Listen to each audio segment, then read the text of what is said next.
내가 매출이 잘 안 나온다, 수강생이 안 모인다, 뭐 제품이 안 팔린다, 이런 얘기를 많이 들어요. 그런데 실제로는 문제의 본질은 진짜 꿈의 고객이 날카롭게 세팅되지 않아서일 겁니다. 그래서 만약에 이게 날카롭게 세팅되고 이 꿈의 고객이 살아 숨쉬어서 여러분 앞에 나타난다면 그 문제는 금방 해결되는데, 이 문제를 가지고 다른 것을 뭐 찾아다니는 게 되게 많거든요. 이 꿈의 고객만 잘 설정하셔도 여러분들의 매출이 수직 상승할 수 있는 방법이 있어요. 그 방법을 이번 영상에서 알려드릴게요. 그 마케팅 설계자에서 나오는 꿈의 고객이라는 개념이 있어요. 그거를 되게 표면적으로 학습하는 사람 되게 많은데, 마케팅 설계자 나오는 게 꿈의 고객의 페르소나를 상상해라. 그리고 그 페르소나에 뭐 남자는 한 명, 뭐 여자는 한 명을 상상해서 뭐 이름까지 정하고 걔가 어떤 생활 방식을 택하고 있는지 설정해라고 이렇게 얘기를 해요. 근데 저는 그게 반은 맞고 반은 틀린 것 같아요. 예를 들면 가장 심플하게 꿈의 고객 설정할 수 있는 방법을 말씀드리면 저예요. 그냥 그러니까 저가 어떻게 살아왔는지를 잠재의식 속에서 뭐 초등학교 때부터 고등학교 때, 중학교 때 이걸 다 파헤치는 거예요. 저희가 사업과 전혀 상관없는 그 잠재의식 교육을 하잖아요. 근데 그게 다 꿈의 고객 설정하기 위한 거예요. 최종 목적지 꿈의 고객 설정하기 위한 거거든요. 그게 왜 그런 거냐면, 저는 실제로 이 진단 컨설팅이라는 곳에 이제 사람이 앞에 앉는데요. 제가 8학군 출신이거든요. 시문고 졸업자가 여기 앉고요. 단대부중 졸업자가 여기 앉아요. 해병대 출신이 여기 앉고요. 제일제당 출신 아니면 대기업 출신이 여기 앉아요. 그거는 제가 잠재의식에서 저의 스토리를 얘기한 것도 있겠지만, 그 잠재의식 속에 그 스토리 얘기하는 과정에서 제가 극도의 솔직함을 보였기 때문이에요. 그래서 이 사람 만나고 싶다고 해서 와요, 여기에. 그렇게 결국엔 나 자신이 어떻게 살아왔는지 뭐 유치원 때부터 초, 중, 고, 성인기를 다 뒤져서 스토리텔링 해놔야 돼요. 거기에서 어떤 지점에 공통점이 있는 사람들이 걸리게 됐단 말이죠. 결국에는 제가 해석하는 마케팅 설계자의 꿈의 고객은, 그 페르소나는 저예요. 저하고 똑같은 사람은 대한민국에 아니면 전 세계에 너무나도 많아요. 그 사람들이 반응하는 컨텐츠가 솔직함까지 들어간다면 그게 꿈의 고객인 거예요. 그리고 저하고 비슷한 사람들, 어떤 인생이 다 비슷한 사람들이 뭐 가끔 나오겠지만 국소 부분에는 다 공통점을 가지고 있고, 그 사람들이 저하고 만났을 때 케미가 맞아요. 환경이 비슷하고 케미가 맞는 사람이 왔을 때 결과를 잘 내요. 그렇기 때문에 꿈의 고객 설정은 특정의 뭐 남자를 막 상상해서 그 사람이 어떤 생각을 느낄까 그렇게 하는 거는 굉장히 난이도가 높은 거고요. 그냥 나를 설정하면 너무 심플해져요. 우선은 잠재의식 속에 초등학교 때부터 고등학교, 대학교 때에 여러분들의 스토리를 다 적으세요. 그리고 그 스토리에서 깨달은 점과 아니면 거기서 실패했던 거, 그리고 성공했던 거를 적나라하게 솔직하게 적으세요. 이렇게 말해도 되냐 정도예요. 그리고 그 글 쓴 거를 가지고 인스타에 뭐 남기던지 유튜브를 찍으세요. 그리고 그거를 송출하시면 여러분들과 똑같은 사람이 여러분들을 만나러 올 거예요. 반은 맞고 반은 틀려요. 5,000명 다 여러분 제품 살 거 아니잖아요. 그러니까 아주 뭐 이렇게까지 좁혀도 되냐까지 좁혀도 스몰 브랜드에서는 전혀 문제가 없어요. 일반적으로 마케팅 설계자나 마케팅 책에서는 이렇게 얘기를 하거든요. 그 하위 80%를 교육시키고 육성시켜라, 이렇게 말해요. 근데 하이티켓 퍼널, 저 같은 하이티켓 퍼널에서는 그 하위 80%가 육성되는데 시간이 오래 걸려요. 그래서 저희는 상위 25%의 타겟을 해요. 그리고 그 사람들이 알아들을 수 있는 언어, 그리고 그 사람들이 그 실제 겪었던 것들을 실제적으로 말해주면서 그 사람들의 니즈를 끌어올리고, 상위 25%는 가치를 굉장히 많이 줄 수 있어요. 가치라는 건 우리한테 돈이죠. 그런 것들을 많이 줄 수 있기 때문에 소수를 모집하더라도 그 객단가가 높기 때문에 그런 것들이 충분히 극복될 수가 있습니다. 첫 번째 질문에서도 말했지만 저의 꿈의 고객은 저예요. 그리고 그 꿈의 고객의 스토리텔링이죠. 제가 키문고를 나왔어, 뭐 단대부중을 나왔어, 제일제당을 다녔어, 뭐 아주대학교를 다녔어, 이런 것까지 다 까요, 저는. 그리고 거기에서 부적응했던 사례들, 그리고 거기서 실패했던 것들, 성공했던 것들을 이렇게까지 솔직해도 되냐 정도까지 까죠. 그리고 또 한 가지는 또 본질을 추구하는 사람들이에요. 저는 기술과 도구를 다루지 않아요. 그러니까 지금 이 유튜브 영상은 그나마 기술과 도구를 다루는 영상이죠. 그래서 본질이 끝나면은 뭔가 해결될 것 같은 그런 사람도 저한테 맞고요. 그리고 지식과 지식을 융합하거나 사업과 사업을 융합하는 관점을 가진 사람들 있잖아요. 예를 들면 잠재의식과 사업을 연결했던 거, 사명과 사업을 연결했던 거, 뭐 예를 들면 트리플 시스템에서 뭐 부동산과 뭐 제조업을 연결했던 거, 막 이런 것들, 융합적 관점을 추구하는 사람들. 그리고 저를 딱 보면 아시겠지만 대중적이지 않거든요.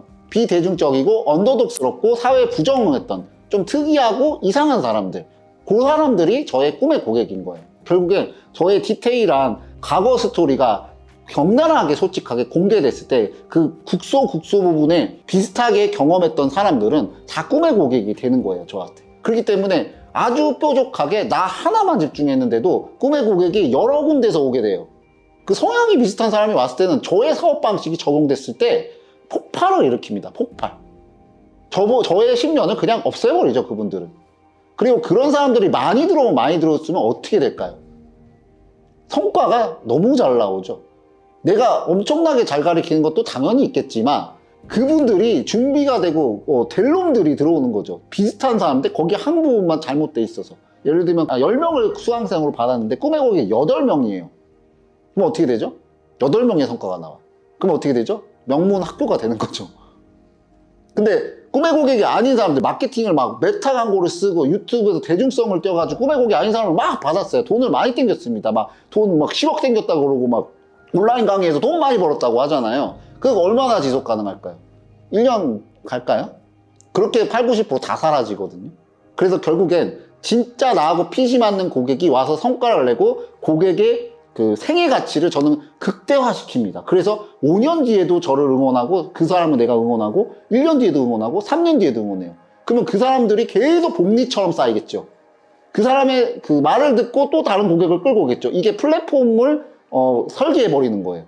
A 고객이 왔어요. 근데 아무것도 없는 사람이었어요. 그 사람이 글을 쓰고 유튜브를 찍고 해서 뭐 스몰 인플루언서가 됐어요. 근데 내가 그 사람한테 계속 도움을 줘서 그 사람도 나한테 도움을 주고서 좋은 관계를 유지했어요. 그래서 김수환 어때? 그러면 김수환 대표 만나면 이런 것들 바뀌었어라고 또 자연스럽게 얘기하겠죠. 그거 듣고 또 오고. 그래서 저희가 소개 비율이 50%입니다. 소개 비율이 50%예요. 메타 광고 안 합니다. 구글 광고 안 해. 결국엔 그 사람들이 저의 전사가 되죠. 우리를 지원하는 지원군이 되죠. 그리고 그 사람들이 계속해서 성장하면 성장할수록 우리는 눈덩이처럼 계속해서 플라이 휠을 돌릴 수 있어요. 이해 가시나요? 그렇게 시스템이 돌아갔기 때문에 그 꿈의 고객을 많이 모으면 많이 모을수록 지금 한 명이라도 상관없어요. 한 명의 뒤에는 250명이 있어요. 그 한 명한테 집중하고 한 명한테 집중할 때 엄청나게 파급력 있는 마케팅 효과를 내고 특히 하이티켓 퍼널에서는 이거 아니면 이제 2025년부터는 저는 못 살아난다고 봅니다. 왜냐면 광고비는 계속 올라가고 있고 광고비를 쓰면 쓸수록 수익률이 떨어질 거고요. 그리고 고객 생애 가치가 굉장히 축소되어 있기 때문에 계속 신규를 모아야 될 거고요. 신규는 고갈날 거고요. 결국엔 제가 하는 그 방식이 맞다는 게 미국에선 이미 10년 전부터 증명이 됐습니다. 그리고 한국에 이미 들어오고 있습니다. 근데 아무도 눈치는 못 채겠죠. 또 꿈의 고객이 와서 스몰 인플루언서로 성장을 하고요. 그 꿈의 고객끼리 또 만나서 유튜브를 또 촬영합니다. 그리고 그분들은 우호 세력이기 때문에 그 유튜브가 나오면 또 저의 가치도 올라가고 그분들의 가치도 올라가겠죠. 그렇게 상생적인 효과를 낼 수 있는 게 고객 생애 가치를 극대화시켰을 때 일어날 수밖에 없어요. 마케팅 설계자라는 책은요, 제가 표현하기로 더 약간 마케팅 교과서라고도 표현을 하는데요. 근데 그거를 10번 이상, 뭐 아니면은 뭐 5번 이상 계속해서 반복 해독을 해야 되는 이유에 대해서 얘기를 드릴게요.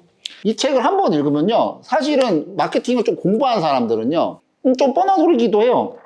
그렇구나. 뭐 이런 게 있고, 뭐 가치 사다리가 있네. 나도 이런 걸 하고 있네. 이런 거 하고 있잖아요, 우리.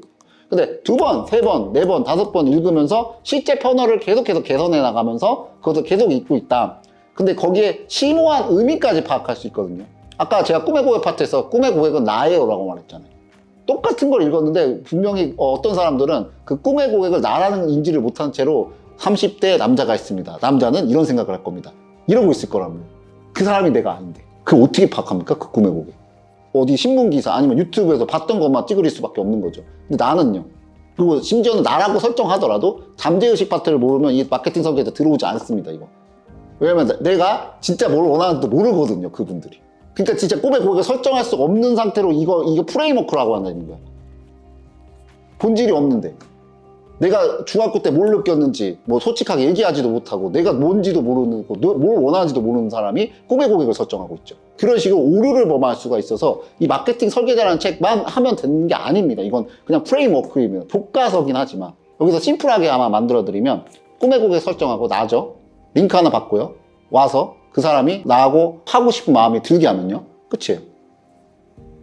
무슨 뭐 설문조사 퍼널 아무것도 필요 없어요, 사실. 저한테도 방금 코칭한 사람이 퍼널을 7개를 만들었대요. 거기에 막 설문조사 퍼널, 무슨 퍼널 했는데 거기 영혼과 소울도 하나도 없어. 그냥 그것만 막 집중하고 있을 겁니다. 마케팅 설계자 배우는 사람들.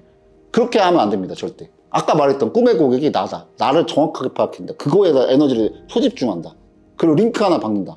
그게 끝이다. 나 만나러 오면 거기서 세일즈 퍼널 뒤에 있죠? 세일즈 스크립트. 그거를 세팅하면 끝입니다. 사실은 마케팅 설계자는 저의 커리큘럼에 8주차 한 주가 들어가 있어요. 1주차에 VR이라고 해서 내 삶에 방해받는 것들을 제거하고 잠재의식에서 나를 파악하고 내가 진짜 원하는 게 뭔지 파악하고 신념을 도출하거든요. 3주차에. 그 신념에 페르소나가 들어가 있어요. 사실. 그러니까 내가 누군지를 파악하면 페르소나가 나오거든요. 근데 내가 누군지 파악하지 못하면 잠재의식에서 과거에 왜 그랬는지 나에 대해서 심리를 파악하지 못하면 진짜 페르소나가 안 나오고 그냥 동경하는 페르소나가 나와요. 그러니까 저의 페르소나는 어떤가 하면 진정성 있고 뼈 때리고 그다음에 솔직하고 그리고 언더독스러운 이런 페르소나예요. 이 4-5가지가 나오기까지 저는 페르소나 롤모델 같은 10명을 설정해 놓고 그 10명의 특성을 다 분석하고 그 과거에 내가 뭘 했는지 내가 그것까지 다 파악해서 그 딱 5개의 특성을 만들었거든요. 그 5개의 특성이 꿈의 고객이요, 사실은. 그리고 그 5개의 특성이 사실은 브랜딩이에요, 대표님. 그게 결국에는 그 신념화 되겠죠. 결국엔 이 추상적인 것이 가장 심플한 이 추상적인 단 한마디와 몇 개의 단어, 이게 꿈의 고객이 이식돼야 돼요. 그게 결여된 상태에서 이거 기술 배우고 설문조사 퍼널 배우고 무이선 퍼널 배우고 전혀 효과가 없을 겁니다. 그리고 나와서 이렇게 와서 오랫동안 코칭 안 했던 대표님들 와서 물어봐요. 대표님 이대로 했는데 안 되더라고요. 그래서 여기 있는 걸 보니까 이 퍼널에서 이거를 뭐 이 사람들이 반응을 안 해서 이렇게 한번 해봤어요. 반응을 안 해서 이렇게 해봤어요. 그리고 그러니까 결국엔 본질이 없는 상태에서 반응을 안 하니까 이상한 방법을 막 쓰고 있는 거죠. 페르소나도 정확하지 않고 내가 뭘 원하는지도 모르는 상태. 그 상태에서 이제 헛물을 캐고 있는 방식입니다. 그래서 A그라운드에서 마케팅 설계자의 포지션은 사실은 결론입니다. 모든 거의 총합의 결론이에요. 그리고 딱 2주 만에 끝나고 아주 심플해요. 비즈니스를 아주 단순하게 만들어버립니다. 제가 이거 깨닫는데 몇 년 걸렸을까요? 9년 걸렸어요. 저도 이거 다 팠어요. 안 해볼 퍼널이 없습니다. 안 해본 그 링크가 없어요. 다 시도하고 나서 통찰로 깨달은 겁니다, 이건. 이 마케팅 설계자 이후의 과정이기도 하고 이걸 약간 그 본질적으로 심화한 과정이 있어요. 이건 약간 매뉴얼북 같거든요. 이걸 본질적으로 설명하는 게 위대한 공식이라는 책과 거절할 수 없는 제안이 있어요. 위대한 공식을 좀 요약해 보자면 거절할 수 없는 제안을 한 다음에 고객이 날 찾아오도록 유도한다. 그러니까 유도한다는 게 이 마케팅 설계자인 거죠. 그 다음에 두 번째 잠을 내민다. 이게 세일즈죠. 네, 그래서 이 마케팅 설계자의 뒷부분에도 다 나와 있긴 합니다. 이거 뒷부분에 다 나와 있는데 그걸 좀 더 심화 버전으로 볼 수가 있어요. 아무리 꿈의 고객이 와서 앉혀놔도 세일즈, 그 사람들한테 돈을 받지 못한다면 그건 마케팅이 아니거든요. 그래서 그쪽 책을 좀 추천드립니다. 그리고 돈의 본질에 대해서 다시 한번 또 얘기해 드리면 이쪽 책이 중요한 이유, 세일즈가 중요한 이유. 가치를 엄청 만들어 놓고 자기가 진짜 고가치를 만들어 놓고 그 고객한테 돈을 못 받아내는 경우가 있어요. 그 돈의 본질로 돌아가면 돈은 좋은 에너지입니다. 좋은 에너지가 본질이에요. 좋은 에너지 유지하셔야 돼요. 그러면 가치가 생겨요. 가치에는 전문성과 정확성과 친화력이 있어요. 그 가치를 올리겠죠, 우리가. 가치가 많아질수록 눈덩이처럼 쌓이면 어떻게 됩니까? 신용이 생겨요. 그리고 신용이 쌓이면 어떻게 돼요? 돈으로 바뀌는 거야. 근데 이거를 그냥 무미건조하게 툭툭툭 하면은 무미건조하게 생각하면 가치가 있으면 돈이 오는구나 생각할 수 있어요. 아니요. 고객들은 그렇게 생각하지 않아요. 고객들한테 기회를 줘야 돼요. 고객한테 좀 더 행동할 수 있도록 유도해 주셔야 돼요. 그게 세일즈예요. 근데 우리는 세일즈에 대해서 굉장히 죄책감을 느낀단 말이에요. 내가 이 사람의 돈을 뺏는 건 아닐까? 그런 짓을 왜 합니까? 우리는 기회를 주는 거지. 그 꿈의 고객이잖아요, 그 사람들. 여기 와야지 성과가 나올 거 아니에요. 꿈의 고객 아니면 보냅니다. 저는 50% 다 보냅니다.